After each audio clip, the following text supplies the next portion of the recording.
Après le lancement officiel de la rentrée scolaire 2022-2023 au Cameroun par Madame le ministre des Enseignements secondaires ce lundi 5 septembre 2022 à Yaoundé, le train de cette nouvelle année a définitivement quitté la gare. Dans le département de la Ménois, arrondissement de Tchang, les nouveaux et anciens élèves ont massivement répondu présents.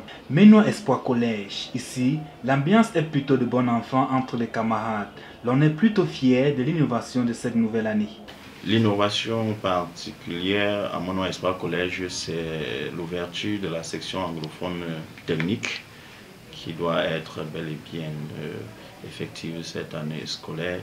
Ça, c'est ce que nous avons pensé pour nos frères de la zone anglophone ou bien pour nos frères anglophones, surtout pour beaucoup en section technique qui n'ont pas un établissement où aller.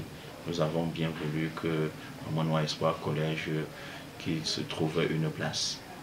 Albert Camus, ici, l'attention du parent ou de l'élève est captée tout d'abord par l'aspect sécuritaire et ensuite sur l'hygiène et la salubrité au sein du campus. Nos élèves sont en classe avec les enseignants et puis il y a beaucoup de parents actuellement qui bousculent pour avoir une place. Donc les choses ont commencé au collège Albert Camus. Et je profite de cela pour dire aux parents, ne perdez pas de temps, ne gardez pas les élèves à la maison. Nous avons fait de très bons résultats cette année, de très bons résultats, que ce soit à la DEC, au BC ou au DCI. Nous avons enregistré de très bons pourcentages. Donc nous vous prions de nous envoyer les enfants. Nous avons commencé ce matin, je vous en prie. Nous avons commencé l'école, c'est maintenant. Nous avons construit un forage qui sera opérationnel d'ici quelques jours. Donc que ce soit pour les élèves ou pour nous-mêmes personnels, nous aurons de l'eau potable à l'établissement. Ce sont des bâtiments flambant neufs qui nous accueillent au lycée classique de Tchang ce premier jour de rentrée. Au lycée classique de Tchang, où nous avons accueilli 94% des élèves attendus. Et au niveau du personnel enseignant, 43 enseignants ont effectivement fait cours sur les 45 qui étaient attendus entre 7h30 et 9h.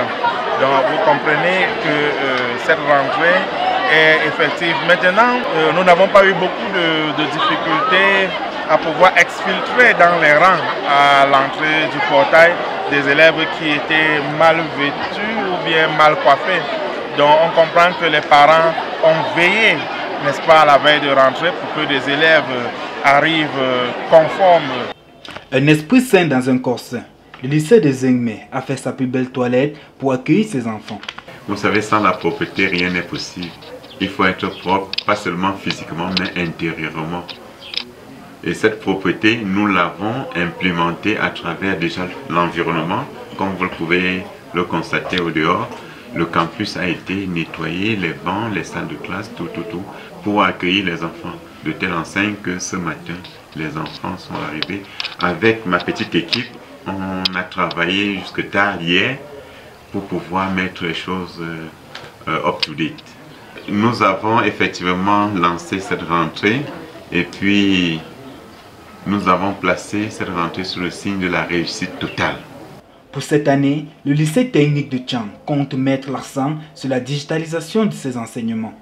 Les enfants devraient faire le bon usage du téléphone, des téléphones, apprendre, chercher, n'est-ce pas, les informations à distance, à travers leurs camarades, à travers les enseignants, à travers le forum du lycée qui est ouvert à eux. Ce fut aussi l'occasion en ce jour pour le patron du département de la Ménois de faire le tour de quelques établissements pour évaluer l'effectivité de la rentrée scolaire et le début effectif des enseignements.